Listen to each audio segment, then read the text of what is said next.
অর্থনীতির যদি আমাকে কয়েকটি মূল চ্যালেঞ্জের কথা যদি বলতে হয়, তাহলে প্রথমে আমি যেটা বলবো সেটা হলো যে বিনিয়োগে চাঞ্চল্য আমরা আনতে পারছি না। এটা অনিশ্চয়তা একটা কাজ করছে।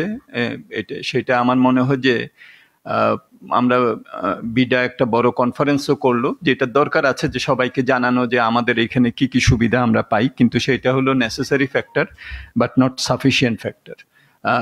কারণ অনিশ্চয়তাটা এখনো থেকে যাচ্ছে। দ্বিতীয় যেটা সেটা হলো যে ধরনের সেবা দেওয়ার কথা, এটা নিষ্কণ্টক জমি, সেটা হয়তো আমরা অর্থনৈতিক অঞ্চল দিয়ে দিতে পারি, কিন্তু অবকাঠামোগত অন্যান্য যেসব সুবিধা, গ্যাসের সাপ্লাই, মানসম্মত বিদ্যুৎ, ওয়ান স্টপ সার্ভিস অ্যাক্ট 2018-তে যেসব সার্ভিসের কথা বলা হয়েছে সেগুলো কিন্তু এখন অনেকগুলি আমরা দিতে পারছি না।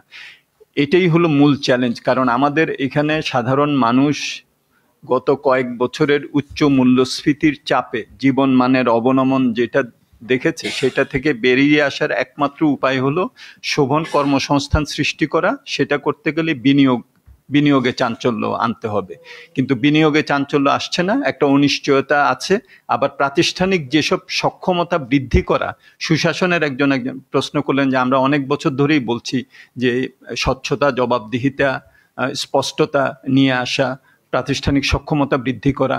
আমাদের কিন্তু আশা ছিল যে সংস্কারের একটা বড় কাজ হবে, যেটা নাকি ডক্টর ফাহমিদা বললেন যে সমন্বিতর মূল পয়েন্টটা হলো প্রাতিষ্ঠানিক সক্ষমতা, এবং সেখানে বিভিন্ন ধরনের যে ধরনের দুর্বলতা আছে সেটাকে কিভাবে আমরা অ্যাড্রেস করতে পারি, সেটা কিন্তু অনেক জায়গায় দুর্বল রয়ে গেছে। এবং বিনিয়োগের ক্ষেত্রেও আমরা অনেক নীতিমালা আছে, কিন্তু ওগুলো কার্যকর করতে গেলে যে ধরনের আমাদের প্রাতিষ্ঠানিক সক্ষমতা, দক্ষতা এগুলো দরকার, সেটা নিয়ে কিন্তু বিনিয়োগকারীদের এখনো আস্থা আসে নাই, যেটারই প্রতিফলন আমরা 22-23% নেগেটিভ যে ক্যাপিটাল মেশিনারিজের ইম্পোর্ট এবং ক্যাপিটাল যে খাতে যে ইম্পোর্ট, সেটার যে নেতিবাচক যে প্রবণতা, সেটার মধ্যে কিন্তু আমরা দেখছি। সো এই অনিশ্চয়তাটা হয়তো নির্বাচন পর্যন্ত থাকবে বলে আমাদের আশঙ্কা। কারণ যারা বিনিয়োগ নিয়ে আসছেন তারা একটা সুস্থির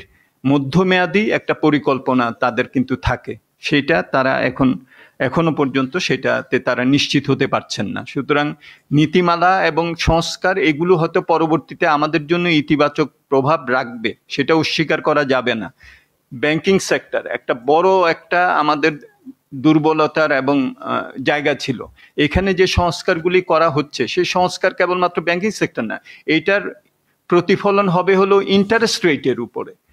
এবং এটা যদি এই যে এখন যে ঋণ খেলাপে আর বেশি মানে হচ্ছে না, আমরা হিসাব করে বাড়ছে, কিন্তু নতুন ভাবে আগের মতো করে তো দুর্নীতি করে তো ঋণ নিতে পারছে না। সো যেটার কারণে আমাদের যে ঋণের যে সুদ, সেই সুদটাকে বেশি রাখতে হয়েছে আগে। এখন সংস্কারগুলি যেগুলো করা হচ্ছে সেটা কিন্তু গ্র্যাজুয়ালি হেল্প করবে এই সুদের হারটাকে নিচে নামিয়ে আসতে। সুতরাং সেই বিষয়গুলোকে কিন্তু আমাদের খেয়াল রাখতে হবে। সো